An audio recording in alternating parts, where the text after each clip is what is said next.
Okay, we're going to start today with another possible reaction. So we can use these reduction potentials to help us determine whether reactions will or will not happen. So let's read this problem here. What reaction will occur if bromine is added to a solution of tin 2-chloride? All right, so the reaction they're addressing is bromine, which of course is diatomic, right? And you're going to be adding it in liquid form, plus SN. I'm not going to write the chloride. Yeah, no, you know what? I strike that. I will write the chloride, but I'm going to write it separately, aqueous. So what's going to happen? What reaction is going to happen? What are my products going to be? Whenever they give you, the reactants, and they're trying to figure out what your product's going to be or what will happen, what you have to do is you have to consider all possible oxidations and all possible reductions. Make a little list, okay? So in order to make this list, look at what you have. We have bromine, okay? So can bromine, for every, and you ask yourself of every reactant here, what can happen? Can bromine be oxidized? No, because you don't see bromine plus ions, right? So bromine cannot be oxidized, so that's not a candidate. Can tin be oxidized? You check your chart. What do you know about tin? Tin is multivalent. Tin can become tin 4. So yes. So you write down the oxidation half reaction of tin 2 becoming tin 4, and then you find its reduction potential on your chart, which this particular one is, it's here. Can chloride be oxidized? Yes, it can, because Cl- can become Cl2, which is a 0 oxidation number, right? So remember, if it's an oxidation, the value will be flipped from on your chart. So these values were flipped before I wrote them down here in the notes. Okay, there's nothing else here to talk about, so now let's consider what can be reduced. Well, the bromine, can that be reduced? Yes, it can. Bromine can become bromide, and that is listed as 1.077, or actually it's 1.08 on your chart, I think, or 1.077. Yeah, either which way, you write that down. And this is a reduction potential, so this is taken straight from your chart. Tin ion with +2 charge can be reduced. It can go down to tin 0, which is solid. And so you write that down. Can chloride be reduced? Can we make chloride with charge -1 have a lower charge than -1? No, so it cannot be reduced. So first and foremost, understand that whatever you have, not everything can do both. Some things can only be oxidized, some things can only be reduced. And you use your chart to help you figure that out. Okay, so the next thing, once you've made your short little list, the next thing is to decide what actually happens. And the way that you decide what actually happens is the higher value, meaning the most positive value in each category, is what happens. So for the oxidation, what's a higher value? As in most positive.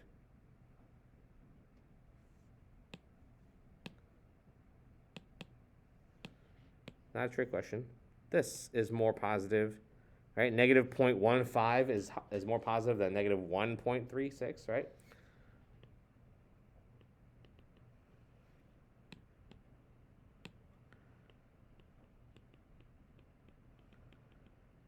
Most positive oxidation potential. Okay, same logic for the reductions. What's the most positive reduction potential? Well, clearly this one.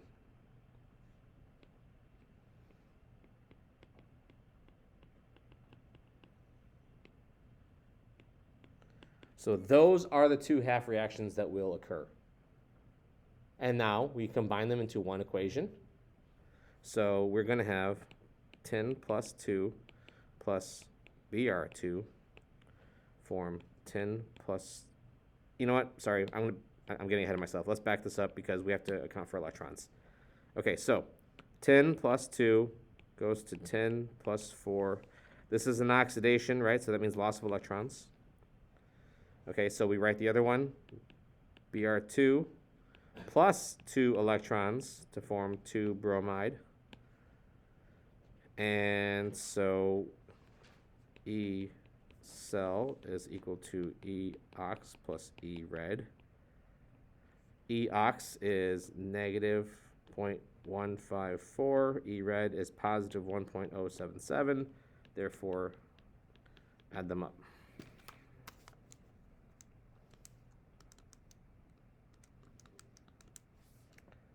0.923 volts.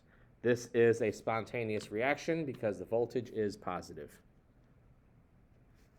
Yes, question? So the oxidation potentials were already flipped, right? Correct. They were written as oxidation potentials, right? And that's a good point. Pay attention, guys. When you write your list, if you write them down as reduction potentials or oxidation potentials, make sure you label them correctly so you know whether they've been flipped or not. Okay? Just keep track. Okay. Another thing I want to mention, this didn't come up in this example, but I'm just going to scoot up and show you another example, just something to be aware of. If you had something like this, so let's say you had an oxidation that looked like that, okay? And let's say you had a reduction that looked like this, okay? And let's say, you know, the E ox was like negative 0.2, E red was like, 1.1. Okay, when you combine these, from your knowledge of balancing redox reactions, in order to combine these, what should you do? Moles, yeah, so we would have to multiply this through by 2 because your charge does not cancel, right? So your overall reaction would end up being 2x plus y2 positive forms 2x positive and y. Here's the thing. Do not multiply voltages.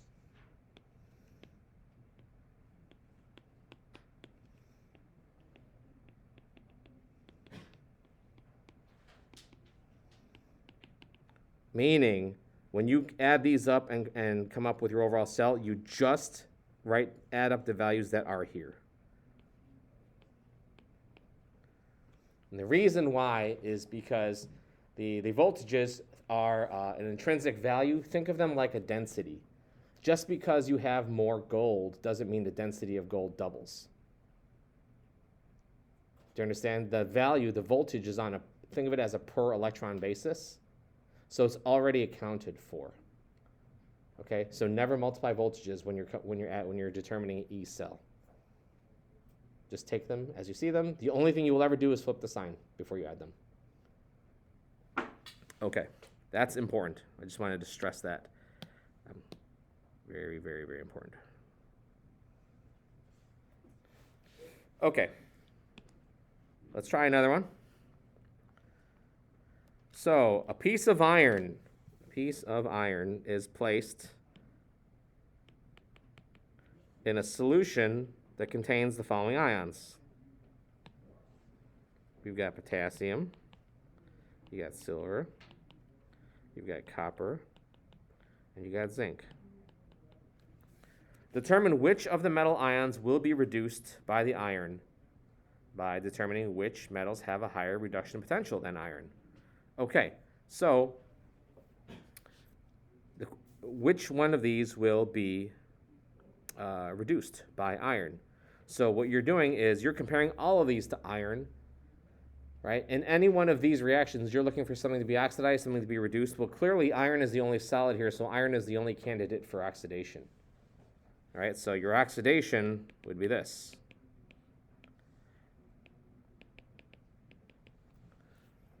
So what are your possible reductions?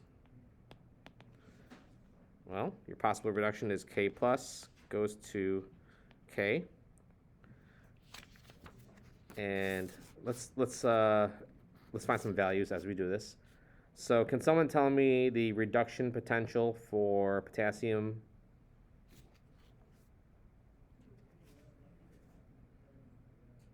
-2.92.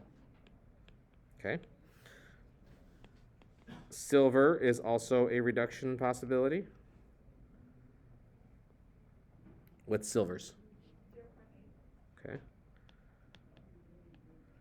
Copper 2, and I know that copper 1 is listed, but going to copper 1 is uncommon. We're just going to go straight to copper solid.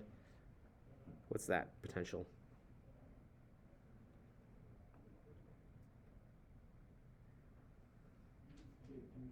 0.34. And then zinc. What's zinc's?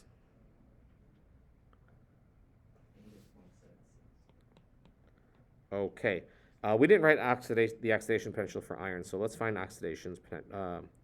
So iron is its reduction potential is listed as -0.44, but we have to take the opposite of it because we're talking about it now in terms of an oxidation potential. So EOX is 0.44. All right. Couple of ways of thinking about this. All right, there's two ways. One is just like qualitatively based on the list position.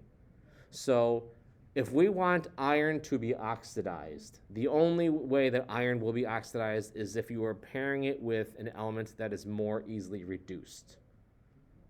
So essentially what you're doing is you're looking on this list and you're finding the metals that are listed higher than iron, which are which?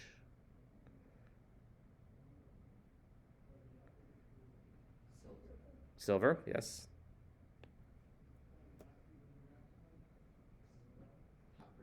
Copper. Because we're comparing it against the original reduction potential, not the flipped.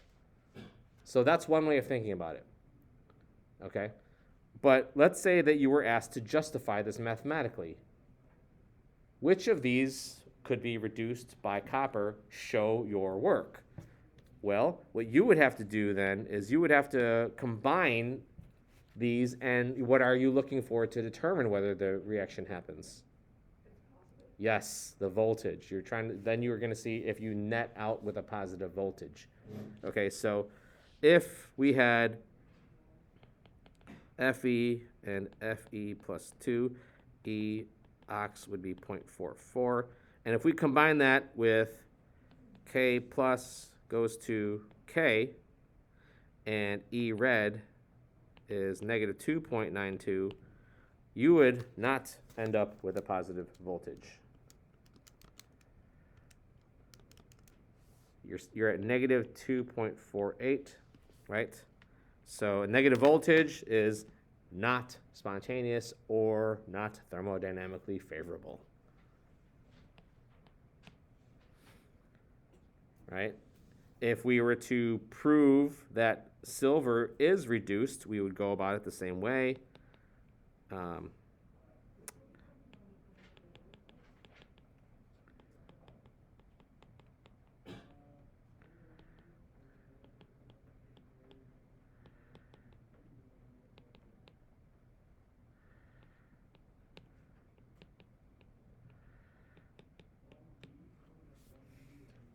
Okay, and so you would do that for all of them to verify. Does that make sense? Okay. So,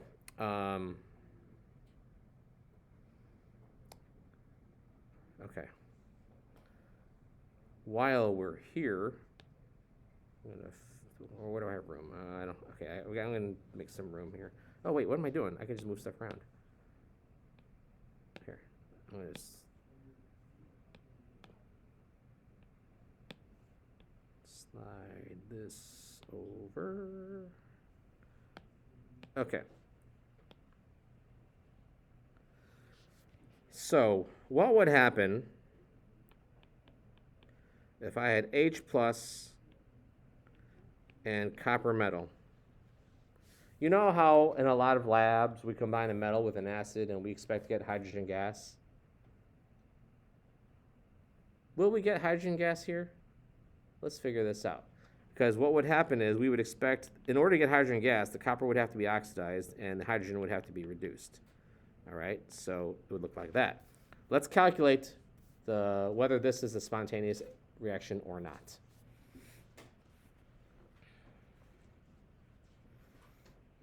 Start with your half reactions, then find your voltages for your half reactions, and then add them up.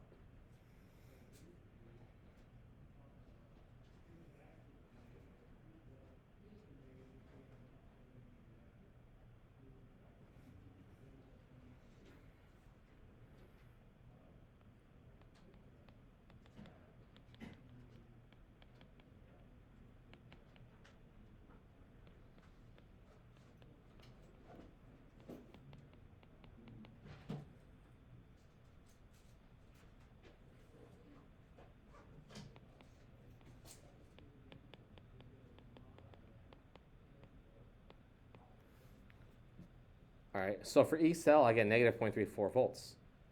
You will not get hydrogen gas by reacting copper in a typical acid. Okay? So, if I were to do this again, but I were to do this and replace copper with silver or gold or platinum, the result would be the same. What do you know about silver, gold, and platinum? Rob, what do you know? They all have a reduction potential higher than that of hydrogen. Okay. Yeah, high reduction potentials. So things with high reduction potentials, how likely is it that they will be oxidized? Very unlikely. Very unlikely. What do we use gold for and silver for and platinum? Prevent corrosion. Oh, yeah, we do use it to prevent corrosion. We use it for, but more casually, from the dawn of time. What was gold used for? Or the dawn of human civilization, I should say. Currency. Currency and bling, right? Jewelry. You would make jewelry out of metals that resist corrosion, right? Who would wear an iron necklace, right? It would look all red the next day, and it would get all crumbly, and it would literally fall apart. You could literally break it apart after a couple showers, right? So jewelry metals are chosen because they have such high resistance to corrosion, i.e. they have very, very high resistance to oxidation, right? Now, when I was growing up, stereos were hi-fi. You know what that means? Hi-fi stands for high fidelity, meaning good sound quality, right? Wide range, right? So they would sell these cables. There was this brand called Monster cables, and they were just speaker cables. Yet they were like 4 times more expensive than your typical cable that you would use to plug your receiver to your CD player. And the reason why was because the metal tips of the plugs were electroplated with gold. Why would you coat a metal surface with gold? Because you don't want it to rust. Why do you not want it to rust? Because if it rusts and turns into a compound, compounds do not conduct. If they don't conduct, then you get partial transmission of the sound, and it doesn't sound as good. So this is why some metals are expensive, and this is why some electronics are expensive, right? Certain metals have very specific purposes and properties that in the electronics make them better to use, and that's why, the cost adds up. Okay, so for the lab on Monday, the purpose for the lab is for you to take experimental data and to develop your own reduction potentials list. So it's going to be a Voltaic cell. So here's how it works. Imagine you have a half cell, right? You got your salt bridge, and you connected, and in one half cell, we're going to do the first combination here. In one half cell, you have a Y metal and the Y ions, and then the other one, you have the X metal and the X ions. All right, you've got a connected wire. Okay. So remember, the anode is the site of oxidation. And so the anode is Y, and the cathode is X. All right. Which direction are the electrons flowing in the wire? to the right.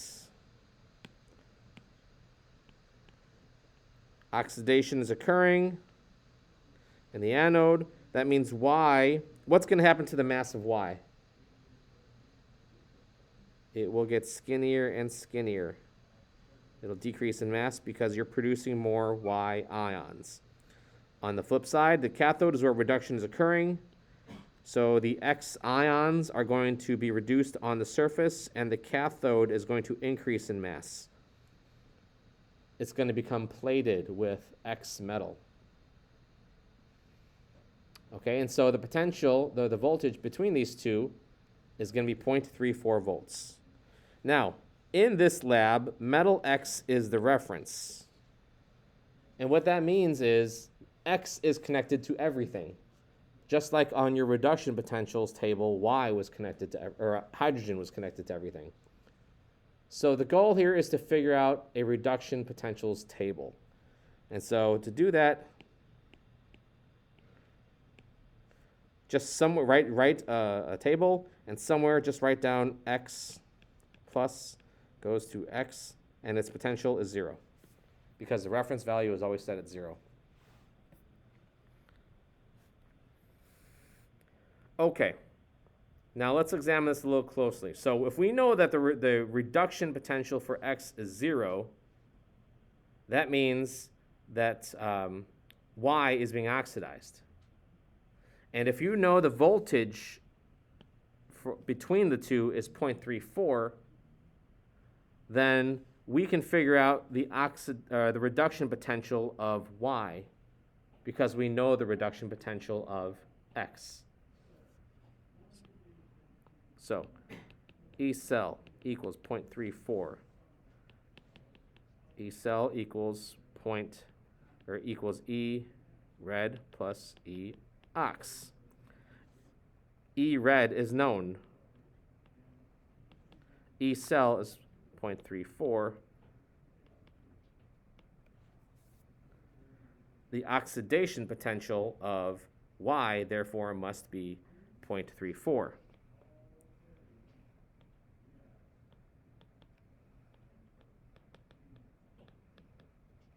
However, I am not making a table of oxidation potentials.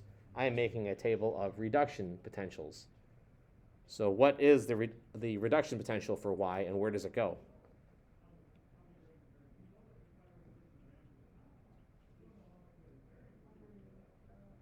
Underneath.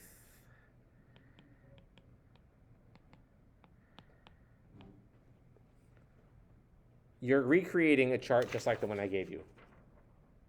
Right? If something is more easily oxidized than the reference, it's going to go below the reference. Okay, and so we're going to take this approach for all of these. So that was the first experiment. Let's do the second one. Okay, so here we have X plus Y, and your potential is negative 0.25. Okay, so the anode is X. They're stating that X is being oxidized. So you write yourself an oxidation half reaction. Actually, we don't know if it's +2 or +1. We'll just say plus. Okay, so, and that means Y. Wait a minute. Did I use the same letters? I did use the same letters. Okay. I have a typo in here. Hang on a second. Let me grab my notes and figure out which one is the right one.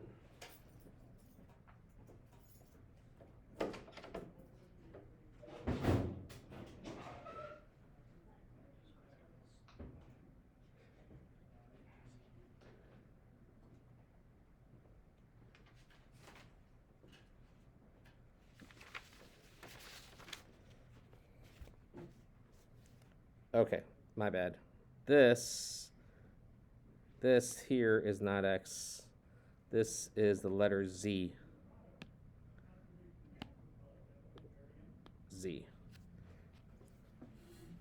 Thought that looked funny. Okay, so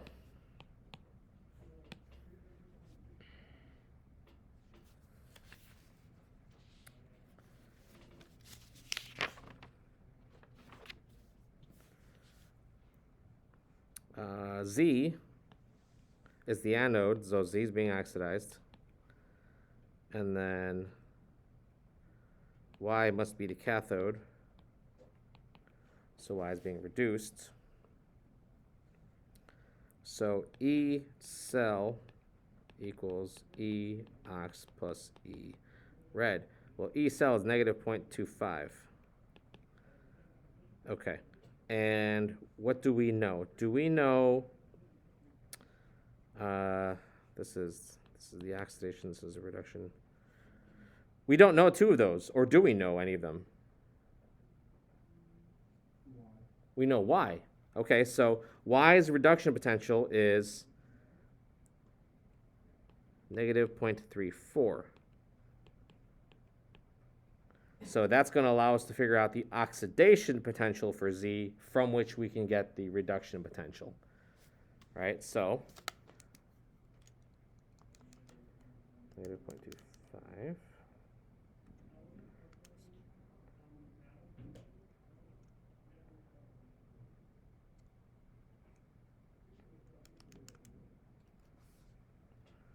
Okay, so the oxidation potential is 0.09 volts, but that we are not writing oxidation potentials, we are making a chart of reduction potentials. So really then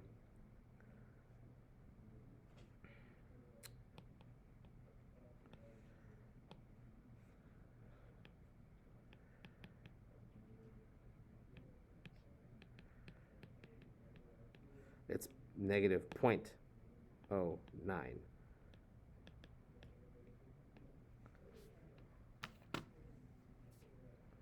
I'm going to stop here. We need to make sure we understand that this is important. The first trial allowed us to establish, because we knew X was the reference, we knew X was 0, we used the first trial to figure out what Y was doing. All right? And to use the equation, you're figuring out with these two, you will always know two of the three. So we figured out that there was a reduction potential, there was an oxidation potential, and then we flip it if we're going to make it a table of reductions. Okay, so that went there. And then the second trial, we used this, which we figured out, to help us figure out what this was. All right, so let's do the last one. So what's happening? The anode, W is being oxidized, and X is being reduced. Right? We have already established that X is 0, so E red.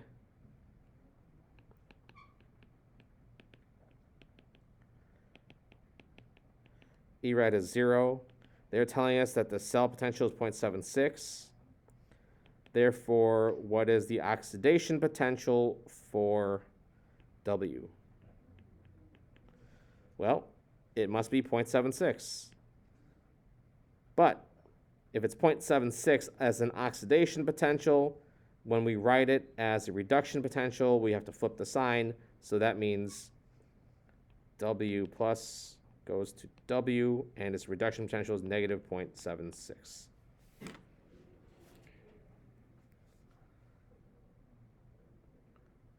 You got to take these one at a time.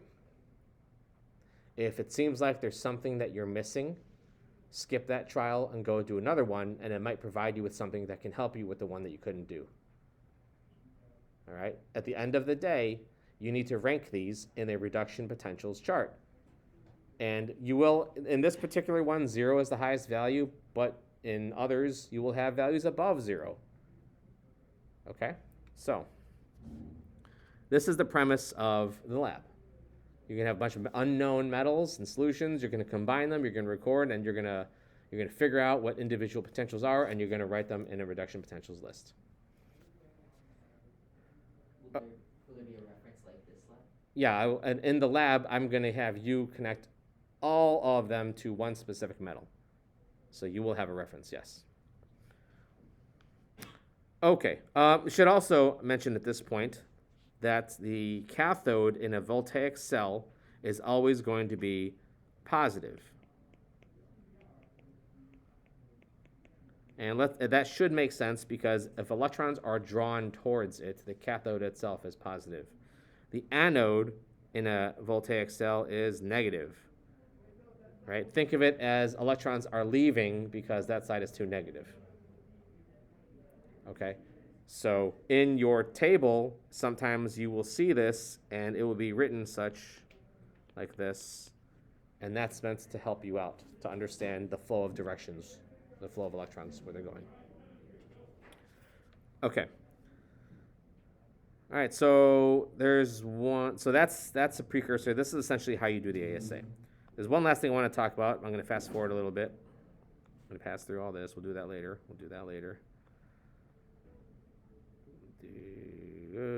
This we'll talk about later. I want to talk about this, non-standard cells. Okay.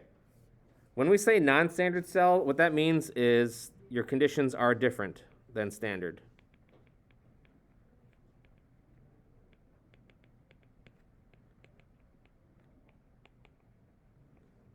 And what conditions am I talking about? I'm talking about molarity, I'm talking about temperature, I'm talking about pressure. Right? Standard temperature is 25 degrees Celsius thermodynamically. Standard pressure is 1 atmosphere. Standard molarity is what? 1 molar. 1 molar. So if you have a cell and your concentrations are not 1 molar, you have what's called a non-standard cell. Okay, so we can calculate cell potential this way, which we just did a bunch of times. But this is for what the standard equation looks like. Notice the degree signs. The degree signs, again, are a stamp of this being under standard conditions. But once a cell starts running, the concentrations will invariably change and no longer stay at 1 molar, which means it becomes a non-standard cell. And that means the voltage that you can expect is going to change as well, and we have to be able to account for that. So we use what's called the Nernst equation. So E, and that's for the non-standard,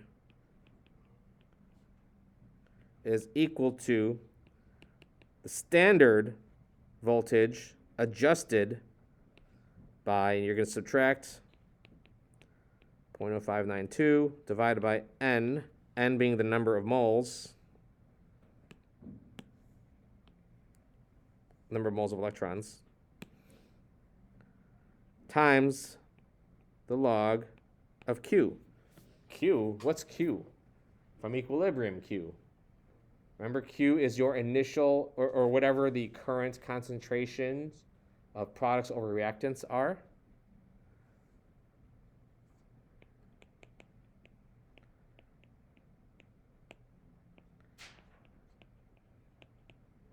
Right, so that's what we mean by Q. So that means you got to look at the reaction, and you got to look at what are your reactants, what are your products, what the ratio of them is, and that is what Q is. Okay, so these will have an effect on what the voltage becomes. So let's take a look at this first example. Here we have a reaction. We got chlorine reacting with bromide. We expect chloride to be produced, and we expect the bromide to be oxidized. Let's calculate the voltage when these are our conditions. And with pressures, for gases, we just use them. We just literally enter in the 1 atmosphere into the reaction quotient. We just use the atmosphere value. Okay, so first, in order to do this, I need to find out this standard,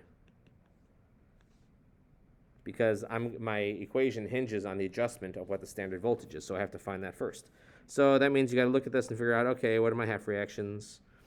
I've got chlorine being reduced. All right, so I got to find the reduction potential for chlorine.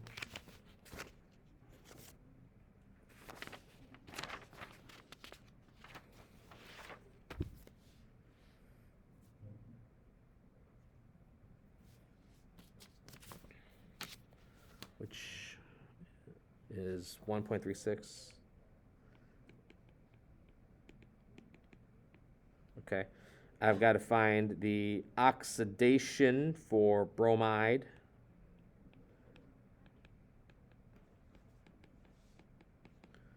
So bromide is listed as 1.07 for a reduction potential, but remember when you make an oxidation, you got to flip it. Okay, so standard cell potential would be 0.29 volts. Okay. All right. So we have E standard. Second, find N.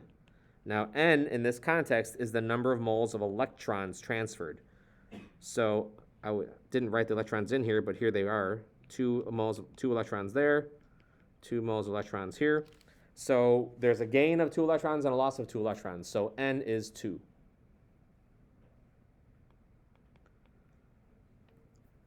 Okay. And then now we should be able to plug this in. So 3 solve.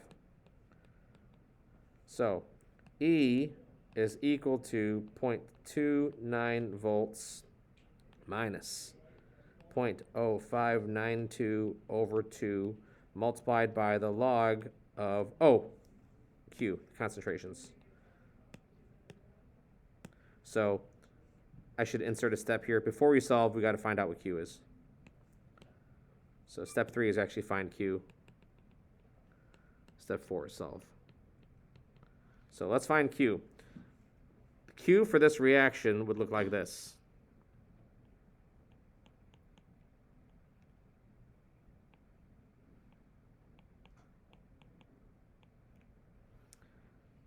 And the gas chlorine, this is PCl2 on the denominator.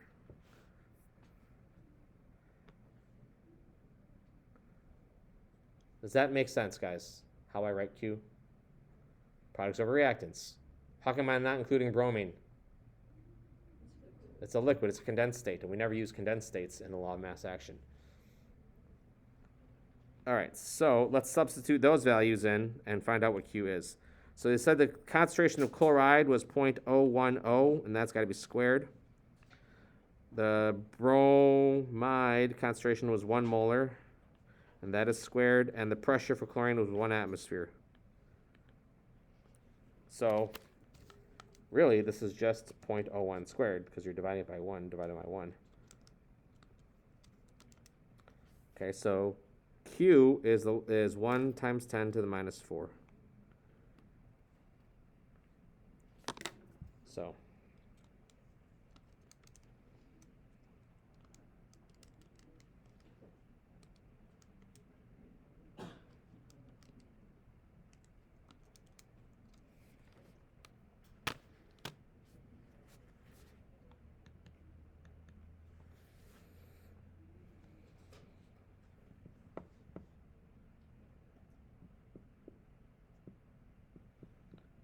what did you guys get?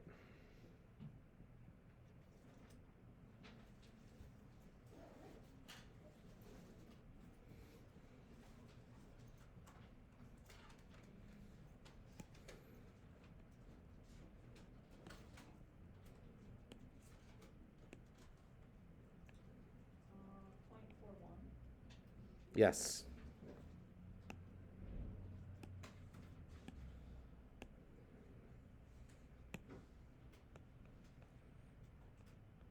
Let's stop and think for a second. Look at, what do you know about Le Chatelier's principle? How do you get something to shift to the left or to the right? What are the things you could do? Like if I wanted this to go forward, if it goes forward more, then I will get a higher voltage. How could I get this to go forward? I could either add more reactant or I could reduce their product. Look at the concentrations. What concentration was non-standard? The Cl minus. So we're starting initially with a non-standard product concentration. It's lower than standard. If you lower the amount of product, that means this reaction is going to shift forward. If it shifts forward, you will get a greater voltage than standard, which is what we're seeing here. Yes? So real quick, this is the initial voltage, right? Because as the reaction, Correct. As the closer to zero? to equilibrium, right? Okay. So whatever you calculate as your initial standard voltage, if you set up a standard cell, while your initial voltage might be what you calculated, but you can expect that to dip the longer it runs. What happens to batteries? Do they run forever? Do they get stronger the longer it runs? Would that be crazy? That would like break all laws of thermodynamics. Like a battery has so much power as it gets older and older. Okay. That's what I wanted. That's all I wanted to get to today.